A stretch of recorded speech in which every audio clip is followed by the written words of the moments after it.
But if any have caused grief, he hath not grieved me, but in part, that I may not overcharge you all.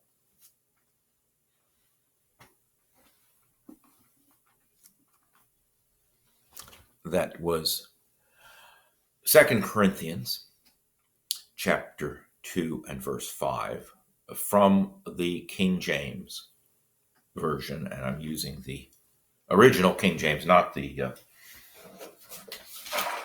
late 18th century revision that most people use and call King James. Did you understand that? I would doubt that even as many as 1 person in 10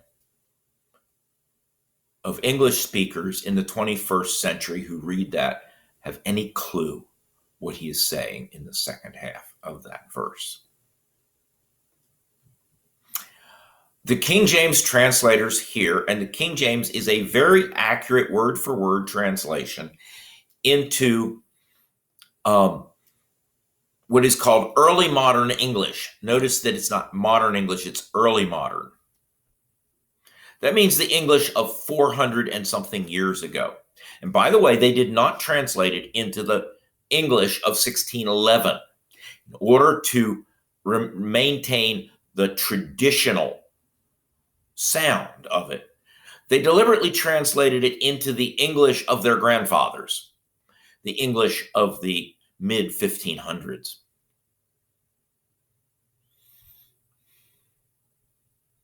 Which people weren't even speaking in the street in 1611. Sounds more dignified that way. But they accurately translated it into that English, which we do not speak today. Which is why it is good to have multiple translations, including some that are very modern.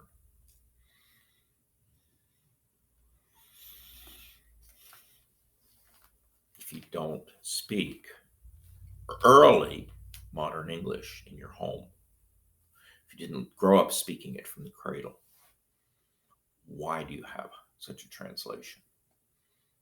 That would be like me using a Latin Bible simply because it's the Vulgate, when I barely can speak and read a few words of Latin. You don't do that, do you? You don't use the Vulgate. You don't use the Vulgate in Latin, do you? Why do you use the King James? But I use the King James regularly because I did grow up being taught to some degree early modern English in the environment that I was in, and it is useful at times. It also held me back from understanding the gospel for 20 some years because I would read it and I could not understand it. Now,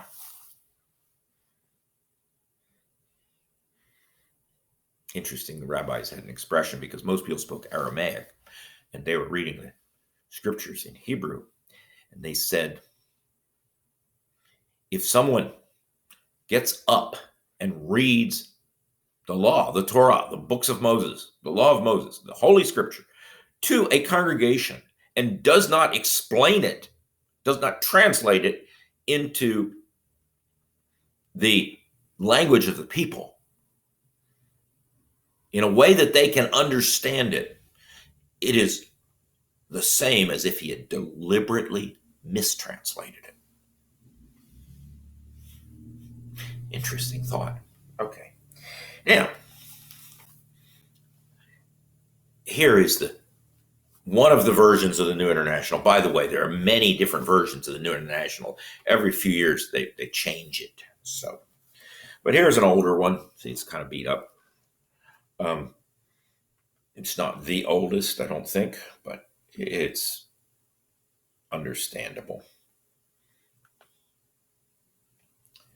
Let's find the verse.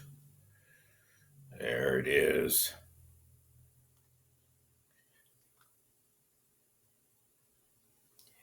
If anyone has caused grief, he has not so much grieved me as he has grieved all of you, to some extent, not to put it too severely. So, in this difficult Greek idiom that the King James have translated with an idiom, and the New International's translated with a modern English idiom, still difficult. He's saying, this is not about that you grieved me. Oh, no, they're not following my teaching. Whoa, I worked so hard there and they didn't follow my teaching. How dare they not follow my teaching? Didn't I explain perfectly well what you should do then? Why did you do differently? Now he's saying it's not all about that. You hurt each other. When you behave this way, you hurt each other. And so, and the one who was the cause of all this caused a lot of hurt to all of you. In part. He says, I don't want to put it too severely. And he goes on farther why not to go too severely.